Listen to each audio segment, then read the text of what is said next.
কোন অফিসার এই রিসিপ্টটা দিচ্ছে না? এই কোন অফিসার এই বলেন, এই রিসিপ্ট দিতে বলেন। এই সিমলাগুলো বলছে এই কোন অফিসার রিসিপ্ট দিচ্ছে না? কোন অফিসার? যারা বিজেপি দালালি, গণেশ কুমারের দালালি হচ্ছে। এই কাকে রিসিপ্ট দেয়নি?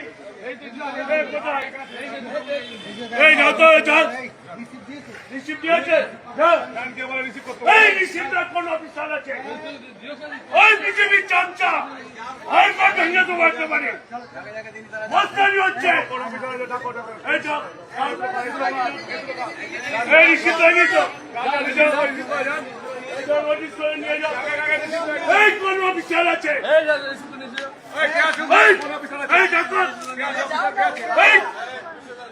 কোন অফিসার হাইকোর্ট ভেঙে তো বলতে পারে?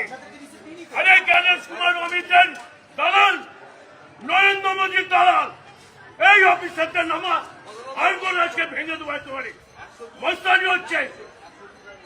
এই যা যা জানা বোঝা তোরা যা বলে শিবদাম বদমাইশি হচ্ছে, বদমাইশি। চলো বিজেপির দালাল। নমস্কার বন্ধুরা, যেমন আমরা এখন সকলেই জেনে গেছি যে এই যে এসআইআর প্রক্রিয়া হচ্ছে, ভারতের নির্বাচন কমিশন এর দায়িত্বে থাকলেও কিন্তু আমাদের পশ্চিমবাংলায় যে এসআইআর হচ্ছে এটা কিন্তু সম্পূর্ণ এসআইআর প্রক্রিয়া দেখাশোনা বা কাজ করছেন আমাদের রাজ্য সরকারের কর্মীরাই। বিএলও, এই বিএলও কারা? আমাদের স্কুলেরই শিক্ষকরা বিএলও হয়েছে এবং নির্বাচন কমিশনের আন্ডারে এরা কাজ করছেন।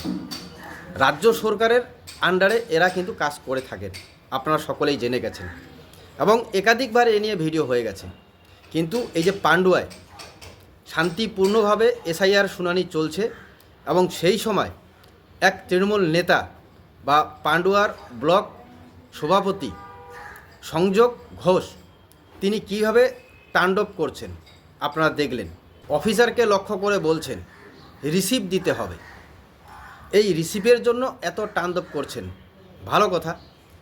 কিন্তু তাহলে যারা এই যে ডিএম অফিস, যারা ব্লক অফিস কন্ট্রোল করছেন, তারা একবার অর্ডার দিলেই তো এই রিসিপ্ট কপি সাথ দিয়ে দেওয়া হতো। কেন রিসিপ্ট কপি দিচ্ছেন না? তাহলে শুধুই কি নরেন্দ্র মোদী আর ইলেকশন কমিশনের দোষ? এবং বিজেপির দালাল বলা হচ্ছে এই অফিসারদের।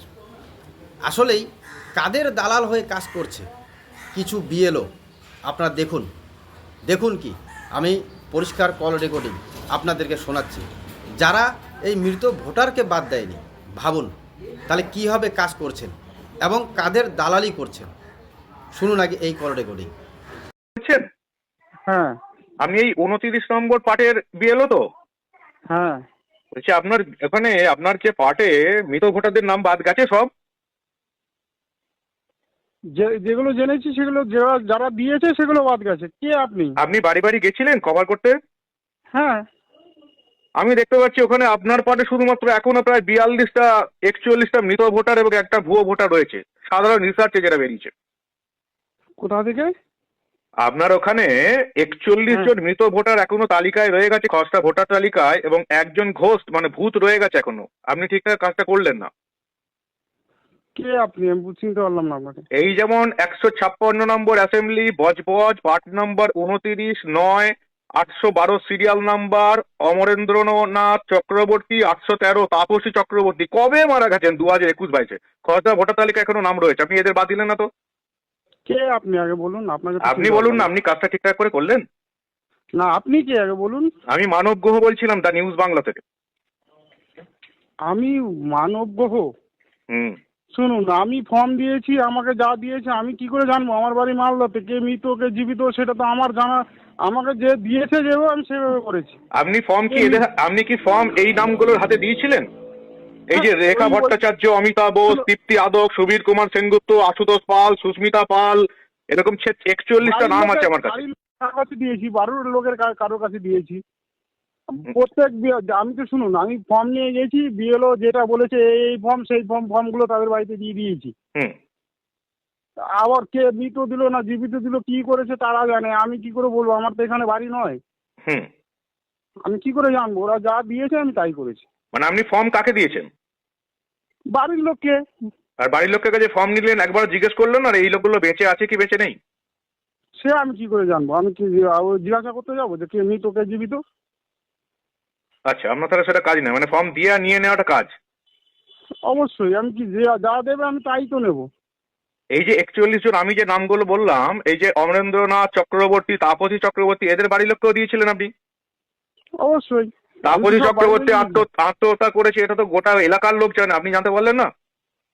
আরে মহা মুশকিল, বলছি তো আমার এখানে এই এলাকায় বাড়ি নয়, আমার বাড়ি ইসে মালদাতে। হুম। আমি কি করে জানবো? আমি তো বছর খানিক হয়নি গেছি বজবজে। হুম।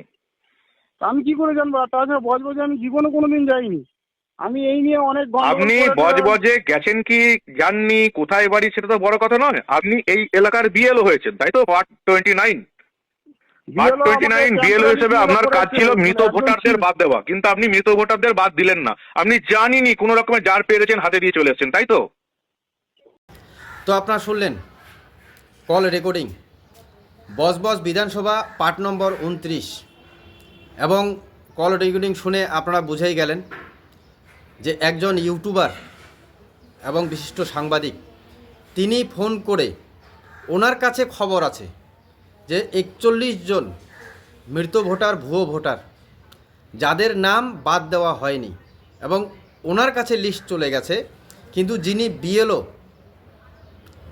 বিএলও ওনার কাছে কোনো খবর নেই। এবং বিএলও ক্লিয়ার বলছেন যে আমি কি করে জানবো, ওনার 1 বছর হলো আর ওনার মালদাতে বাড়ি। ভাবুন তাহলে।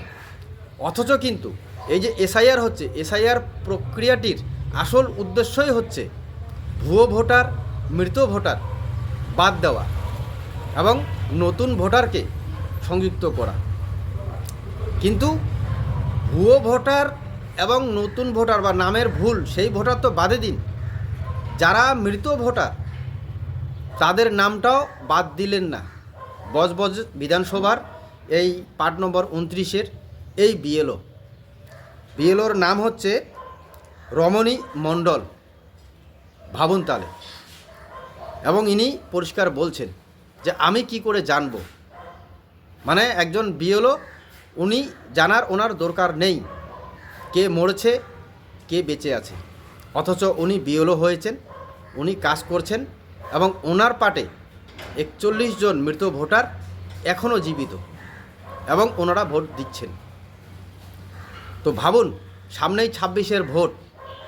অভিষেক বন্দ্যোপাধ্যায় তো জীবিত মানুষ 2 জন 3 জন হঠাৎ মিস্টেকের জন্য যেটা হয়ে গেছে সেগুলিকে দেখানোর জন্য অভিষেক বন্দ্যোপাধ্যায়ের যে সভা, সেই সভায় কত বড় র্যাম্প বানানো হয়েছে। র্যাম্পের কাহিনী তো অভিষেক বন্দ্যোপাধ্যায় প্রথমেই বলে দিয়েছেন যে র্যাম্প বানানোর উদ্দেশ্যই হচ্ছে ওই যে 3 জন মৃত ভোটার, জীবিত লোককে মৃত দেখানো হয়েছে, যাদেরকে দেখানোর জন্য, বাংলার মানুষকে দেখানোর জন্য তিনি র্যাম্প বানিয়েছেন লক্ষ লক্ষ টাকা খরচা করে, এবং একাধিক জায়গায় র্যাম্প বানিয়ে তিনি প্রচার করছেন। কিন্তু এই বিধানসভায় পার্ট নম্বর 29 বজবজের, সেখানে যে 41 জন মৃত ভোটার এখনও বেঁচে আছেন, এদের জন্য অভিষেক বন্দ্যোপাধ্যায় কিন্তু ওনার কাছে কোনো খোঁজ যায়নি। তাহলে এই যে বিএলও, ইনি কার দালালি করছেন বলুন তো? 41 জন মৃত লোক এখনও যদি 26-এর ভোটেও, বিধানসভা ভোটেও যদি ভোট দেয়, তাহলে সাধারণ যারা প্রকৃত ভোটার তাদের ভোট অধিকারে কি বাধা হচ্ছে না? কি বলবেন? বা এই বিএলও কার দালালি করছে? কি জন্য ইনি এই মৃত ভোটারদের বাদ দিলেন না? এটা প্রশ্ন জাগছে না সাধারণ মানুষের মনে? তো যাই হোক, প্রথমে আপনারা যে ভিডিও দেখলেন যে একজন তৃণমূল নেতার দাপট এবং পান্ডুয়ার ঘটনা, তো এই ভিডিওটি পোস্ট করেছে বিরোধী দলনেতা শুভেন্দু অধিকারী, এবং তিনি লিখেছেন, আমি আপনাদের পড়ে শোনাই। তৃণমূল পশ্চিমবঙ্গে ভোটার তালিকায় নিবিড় সংশোধন, এসআইআরের কাজ কখনোই সুষ্ঠুভাবে সম্পন্ন করতে দেবে না, কারণ স্বচ্ছ ভোটার তালিকা হলে তৃণমূলের কপালে অবশেষে দুঃখ আছে, সেটা তৃণমূলের ছোট বড় মেজো সেজো সব নেতারাই জানে। নিচের ভিডিওটা দেখুন। পান্ডুয়ায় তৃণমূল ব্লক সভাপতি সংযোগ ঘোষ কীভাবে শান্তিপূর্ণভাবে চলা এসআইআরের শুনানি কে ব্যবহার করতে চাইছেন। তৃণমূল নেতা সংযোগ ঘোষ নির্বাচন কমিশনের আধিকারিককে সরাসরি হুমকি দিচ্ছেন। এলাকার মানুষ এসআইআরের বিরুদ্ধে উত্তেজিত করে খেপিয়ে তুলতে চাইছেন। এত কিছুর পরেও তৃণমূলের আশা পূরণ হবে না। তৃণমূলের হাঁটু কাঁপছে, কারণ ভোটার তালিকা থেকে ভুয়ো ভোটার, মৃত ভোটার, বাংলাদেশি রোহিঙ্গা ভোটার বাদ যাবে এবং স্বচ্ছ ভোটার তালিকা ভোট হলেই তৃণমূলের এবার আর সরকারে ফেরা হবে না।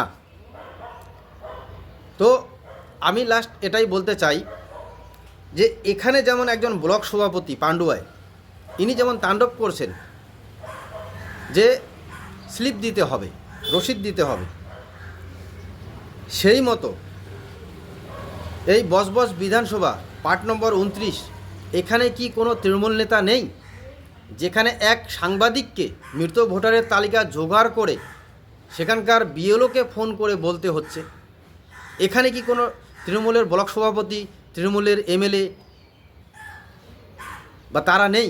তারা অভিষেক বন্দ্যোপাধ্যায়কে এই খবরটা দিতে পারলেন না যে এখানে এখনও 41 জন মৃত ভোটারকে জীবিত করে রাখা হয়েছে? কেন? শুধু স্লিপ না দেওয়ার কারণে বিজেপির দালাল বলা হচ্ছে, আর 41 জন মৃত ভোটারকে জীবিত রাখার জন্যে কাদের দালাল বলবেন? কোন দলের দালাল বলবেন? ভাবুন এবার। তো কাজেই সজাগ থাকবেন, সচেতন থাকবেন। ধন্যবাদ।